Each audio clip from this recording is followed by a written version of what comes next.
Dans le département de l'Essonne, la Chambre des métiers et de l'artisanat a accompagné près de 2000 entreprises lors de la crise sanitaire avec sa cellule de crise et de relance. Pour en parler avec nous, je reçois aujourd'hui Thomas Cessini, directeur du développement territorial de la Chambre des métiers et de l'artisanat de l'Essonne, et Elodie Naïm, dirigeante de Dodinette et accompagnée par la CMA d'Essonne. Bonjour et bienvenue sur Sensation. Bonjour. Merci.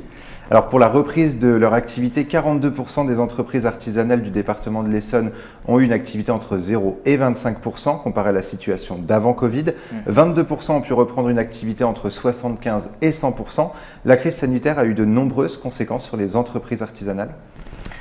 Clairement oui, de toute façon la crise elle a eu comme premier impact évidemment une baisse de la clientèle qui contacte directement les entreprises. Il faut rappeler que dans l'artisanat il y a beaucoup d'entrepreneurs qui sont des intervenants dans les pavillons, chez les habitants directement ou sur les personnes, parce qu'on a des services à la personne, je pense au métier de la beauté par exemple. On a tous les métiers du bâtiment qui interviennent au domicile des gens et clairement là on a effectivement une baisse de l'activité qui est identifiée dans ces secteurs-là, sans compter tout ce qui est événementiel ou autre pour lesquels l'activité a clairement été quasiment totalement arrêtée pendant toute la période estivale. Alors pour venir en aide aux entreprises artisanales, vous avez lancé une cellule de crise devenue par la suite une cellule de relance. En quoi consiste cette cellule de relance ? Cette cellule de relance, elle a un but assez simple. L'idée, c'est déjà de capitaliser sur toutes les entreprises qui ont été identifiées comme ayant eu des besoins pendant la crise, avec l'idée de leur proposer d'être accompagnées à la reprise de l'activité sur les enjeux qu'elles ont identifiés elles-mêmes comme prioritaires. Les enjeux, il y en a 2-3. Le premier, ça va être le développement commercial. C'est aussi simple que ça, mais on a parlé d'une baisse de clients, donc forcément, il faut aller conquérir de nouveaux clients, de nouveaux marchés. Il y a un travail sur le digital. La crise a montré que les entreprises qui n'étaient pas connectées avaient des pertes de chiffre d'affaires qui étaient plus importantes que celles qui l'étaient. Donc il y a une prise de conscience de l'intérêt de la digitalisation et donc en cela on va aussi essayer de les accompagner dans le cadre de notre cellule de relance. Et puis après, il y a tout le reste qui sont les problèmes de trésorerie, qui sont les problèmes de positionnement sur mon activité et de perspective sur l'année prochaine ou les 2-3 prochaines années. Et donc, il y a tout un travail de restructuration du projet et de l'entreprise sur lequel on va se positionner et sur lequel on se positionne déjà dans l'accompagnement. Et justement, quel cheminement faites-vous pour accompagner ces artisans dans leur reprise de l'activité ? Est-ce qu'il y a une discussion entre eux ? Est-ce que vous faites justement ce plan de relance avec eux, etc. En fait, là, il y a le plan de relance qui a été annoncé par l'État et on s'inscrit totalement dans le cadre de ce plan de relance parce qu'on a un établissement public et administratif de l'État aussi et on part sur un plan de relance qui va être officialisé, on va dire mi-octobre, mais qui a pour vocation effectivement de proposer à la fois un diagnostic aux entreprises pour faire le point sur quelle que soit la problématique qui est la leur à un instant T, donc là on va dire à partir d'aujourd'hui.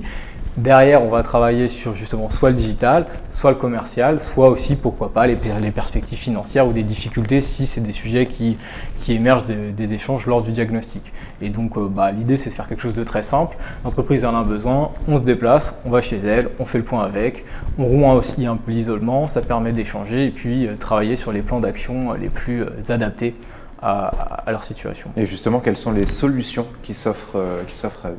Alors, des solutions, il y en a plusieurs. Si on est sur, par exemple, un problème lié à la digitalisation, d'ailleurs, c'est même pas forcément un problème, c'est plutôt une opportunité de se digitaliser. La première étape, ça va être de savoir quelles sont les pratiques digitales de l'entreprise. Il y a un sondage qui date d'il y a 2-3 ans, on avait grosso modo 85% des entreprises artisanales qui utilisaient le digital que pour l'application web et les mails. Donc on était loin de l'utilisation du digital pour la relation client, quoi. Donc l'idée là, c'est de faire un peu un genre de petit diagnostic des pratiques digitales. Et en fonction de la maturité en termes de digitalisation de l'entreprise, on lui propose un plan d'action simple avec des actions concrètes à faire, ne serait-ce qu'avoir une page Google My Business ou commencer à utiliser des réseaux sociaux tels que Facebook ou Instagram en fonction de l'activité, on va dire. Et ça, c'est le niveau 1, et puis le niveau 2, c'est de la formation. Donc après, les artisans, nous, on est organisme de formation, c'est les formations qui cartonnent le plus, c'est sur le digital. Donc derrière, on fait des sessions de formation adaptées à je veux communiquer sur les réseaux sociaux, je veux créer un site web, je veux utiliser Instagram, etc. etc. Alors, Elodie Naïm, vous êtes dirigeante de Dodinette. Parlez-nous un petit peu de votre métier. Alors moi, je suis artisane, c'est-à-dire que je travaille la matière, donc je suis dans le domaine de la couture.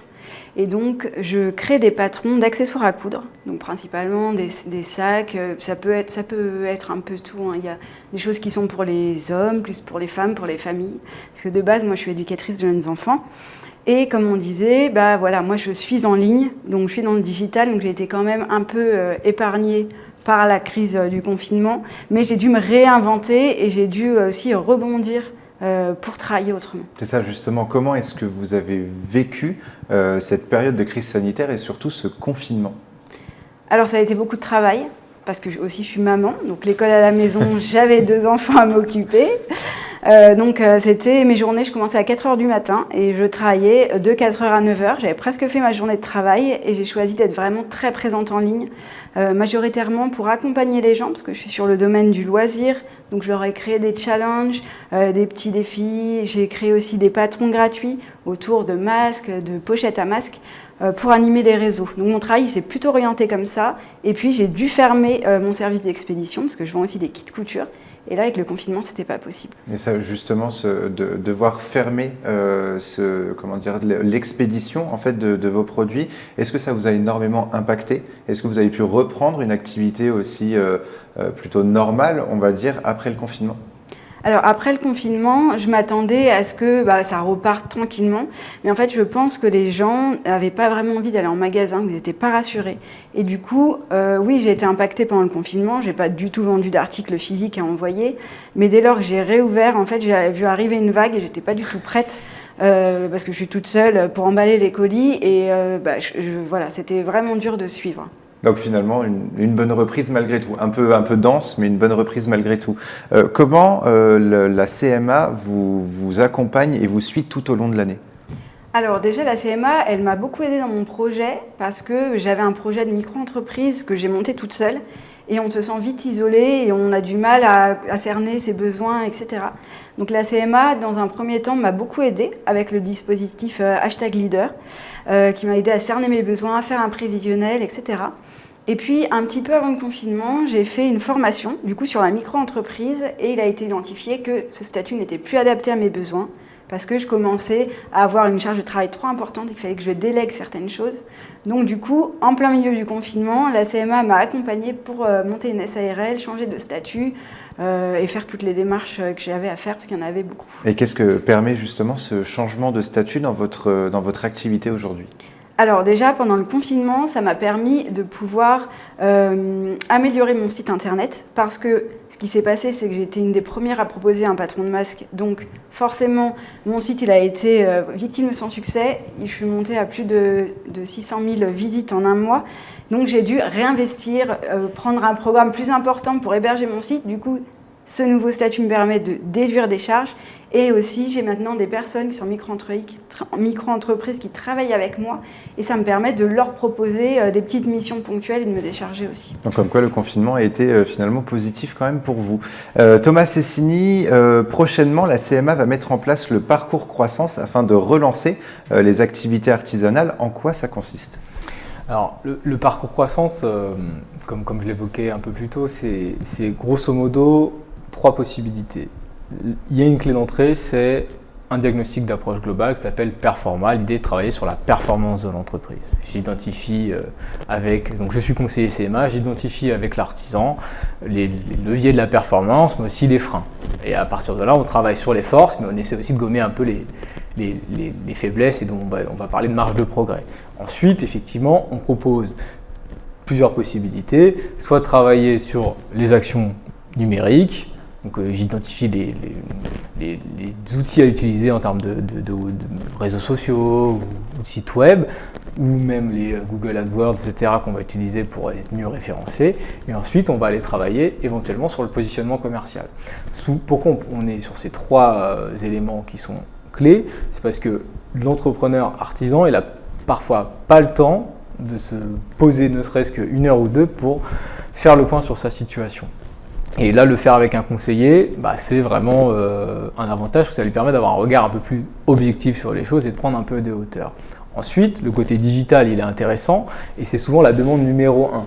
Sauf que avoir un positionnement digital, ça signifie avoir en amont un positionnement commercial.